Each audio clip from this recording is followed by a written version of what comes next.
to some very annoying rumors.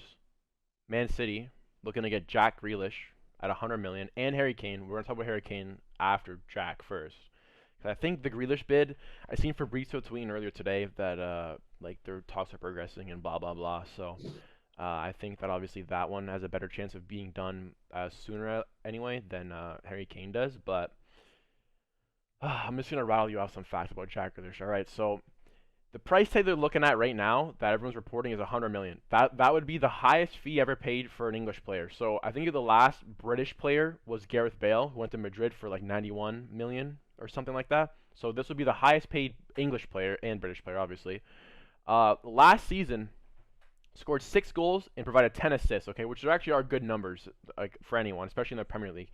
And he had 14 big chances created. Okay, now he's tied for third in the Prem behind Bruno, who was in first with 20 big chances created, and then KDB with 19, and then him and Trent both had 14 big chances created. Okay, so this is where it doesn't make sense for me. Okay, so you're gonna go out spend 100 million on Jack Grealish. Okay, now if we look back to the Euros, he was displaced in the England setup because of Raheem Sterling. Okay, Raheem Sterling was a lock. He had to start every game. He had a great Euros too. He played very well. He scored all their goals up until a certain point.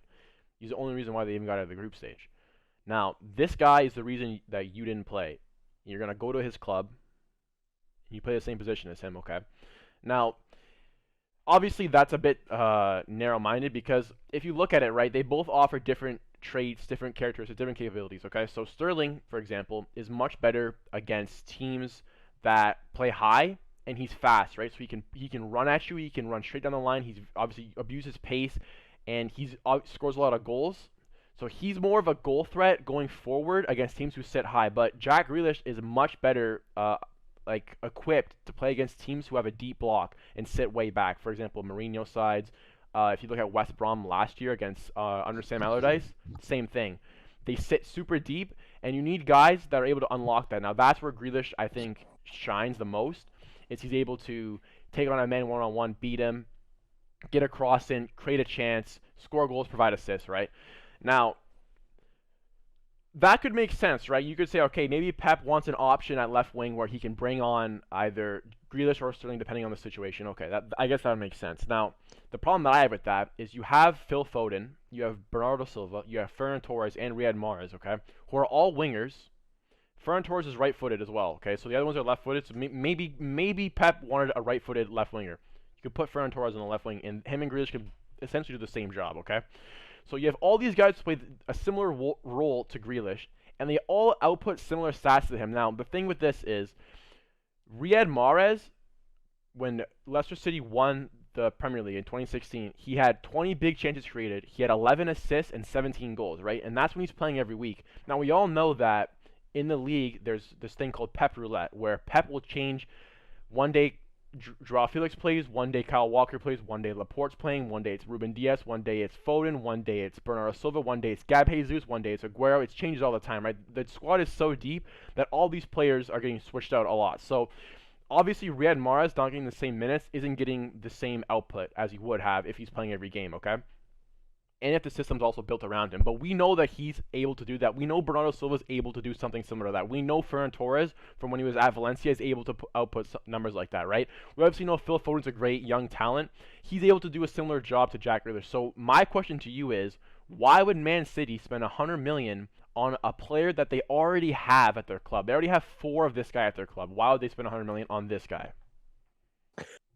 Yeah, I know. And honestly, when I seen it myself, I thought this was again, and people are saying it, and the reason why me and you were talking about this earlier, but a lot of people are saying that Jack is going to be a better signing than Jordan Sancho potentially, obviously if he goes right. And I just think absolutely no way. Like you said, there are rumors that Sterling won't be playing for them in the future. Again, it could be this window or come January, right? But again, like everybody said, or like you were saying, you're basically paying for the exact same player. And if we take a look at obviously Mahrez and if you take a look at Bernardo Silva, right? Like these players are fantastic. They are arguably some of the best players in the league already, right? So like if you're taking a look at like you said, if you're taking a look at Jack and putting him into this team, again, potentially you're looking at playing less minutes. He's not going to be the main man anymore because I'm sorry, no matter how good looking and how good Jack is, he's not going to be getting the ball more than Kevin De Bruyne. There's just absolutely no way, right? Like arguably the best midfielder in the world, right? So he's not going to be the main guy anymore. He's not going to be touching the ball. He does play a lot different than Mahrez and Bernardo Silva, especially when Mahrez was on Leicester, because a lot of people say that Mahrez definitely was the best player on that team, besides Vardy and Conte.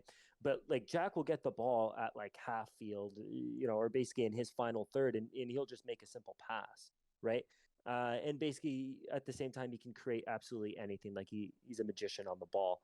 But you're right, him going to this team with every other player and spending this price tag as well. Like I mean, if you're trying to look for another player, again, it could be cheaper, right? But you're going to this team for this huge transfer. Obviously, Villa would love this money, right? Like there's no question about that. But they most likely want Jack more, right? So and that's what it seems like. But when you're this type of player who there's four of you already playing, and let's say Sterling does leave again, and let's say you do play more, right, or the same amount of minutes, which is very unlikely.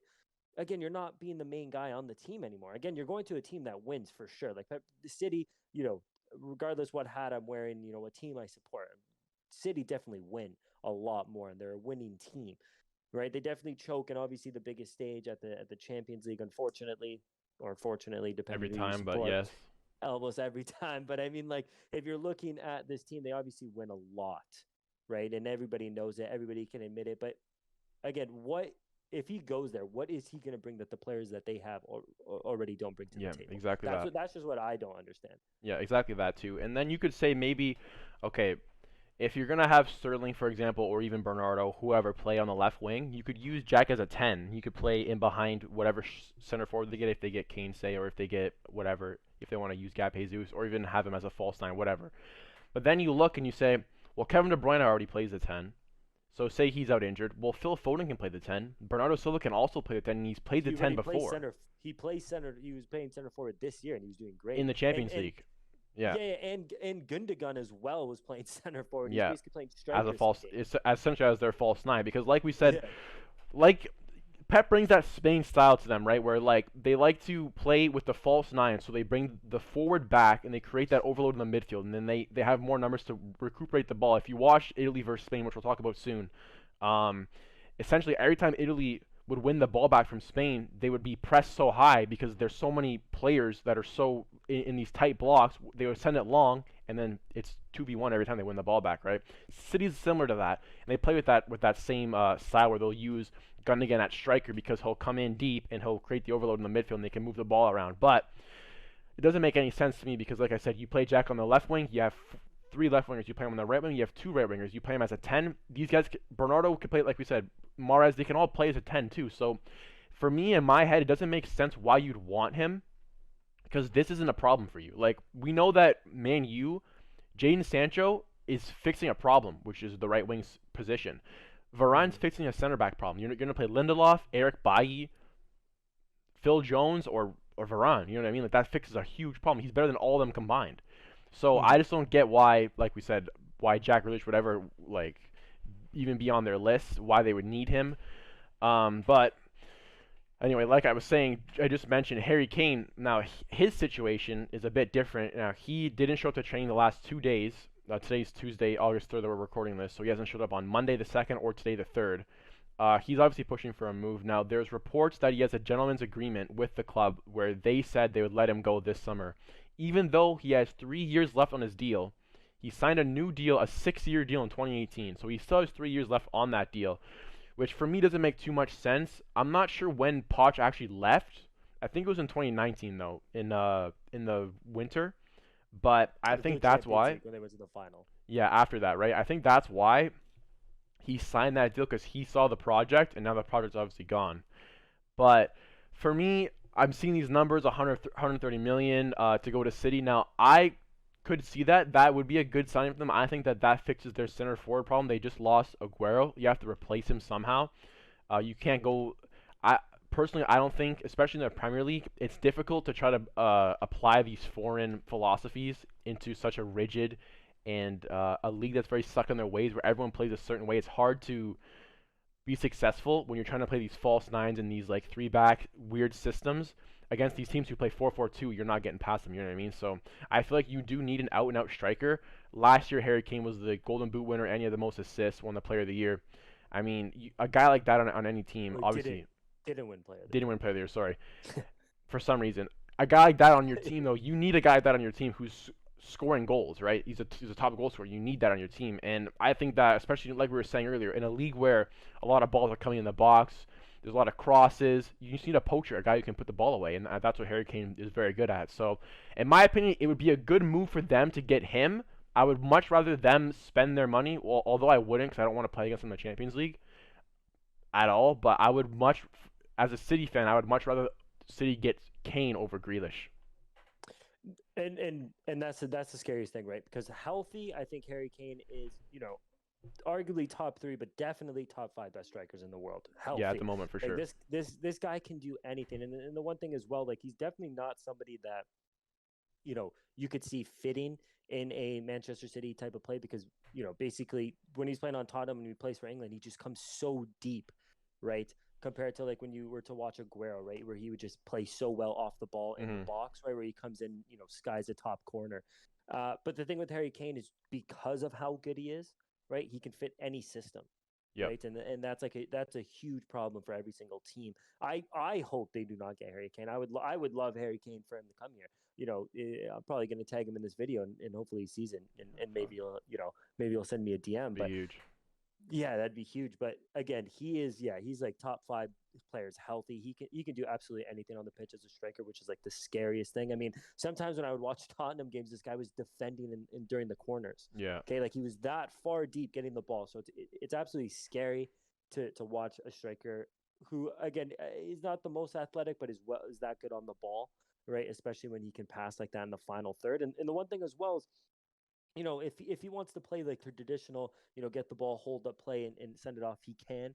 If he Hmm. wants to also play the other way, where he basically gets the ball and he's just one on one and he pushes in front of him and takes a shot, right?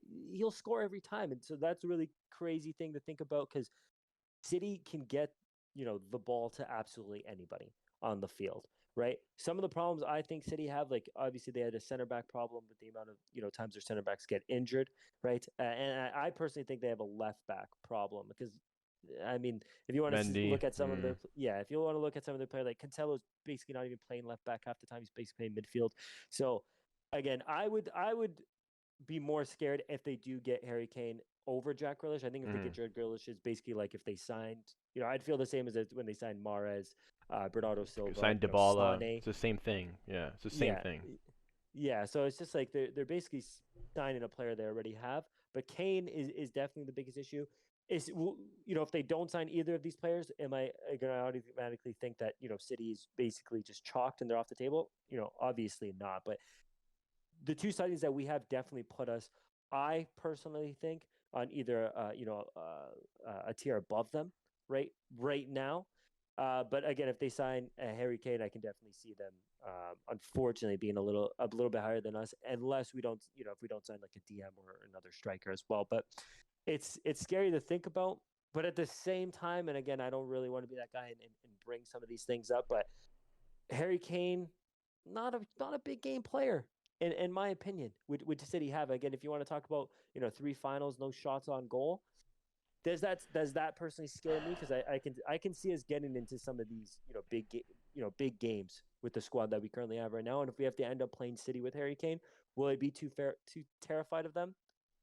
Personally, no. I don't I'm know, not. I'm man. not. I'm not going to hold back my punches. I'm not. I do love Harry Kane, but again, this is just his portfolio, right? Like it's just not that terrifying, especially with how I know how City choke in some of their finals. He played 120 minutes against the Fratelli. 0 touches in the opposition box, man. I don't know. It's a bad look for a man like him. That's not a good look. Let me tell you that.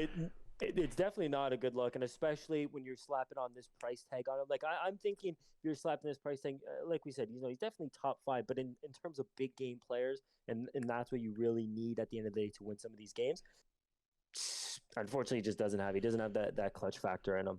Yeah, there's a few players at that club who are similar in that regard. But even kind of I kind of wanted to segue into a Euro recap quickly, but I do agree with what you're saying about how Kane is like he's very malleable, and you can play him as a 10, you can play him as the 9, you can play him as whatever you need him to be. Essentially, if you guys watch the kind of going into the Euros now, if you watch the Italy versus England game, in the goal that England scored, you see Kane come so deep, he's actually below Luke Shaw when he picks the ball up and he pings it out to Kieran Trippier, who like carries it in obviously, and then assists for their opening goal. And I think something like that, like not a lot of strikers really have that in their locker. You know, you're not going to see, for example, as a Juve fan, Alvaro Morata come down and do that. You're not going to see Lewandowski come down and do that. You know, these guys are out and out number 9 strikers. Their only thing that they're good at is standing in the 18-yard box and putting the ball in the net. They're not good at anything else. They're not trying to build the play up. They're not trying to come deep and pick the ball up. They're going to hold the ball up high, and they're going to run at you, and they're going to finish the ball in the net. That's it. They're not going to be creating chances like Harry Kane is. So. Mhm. I think, yeah, I think that for sure he's a very scary player, especially to go to a team like City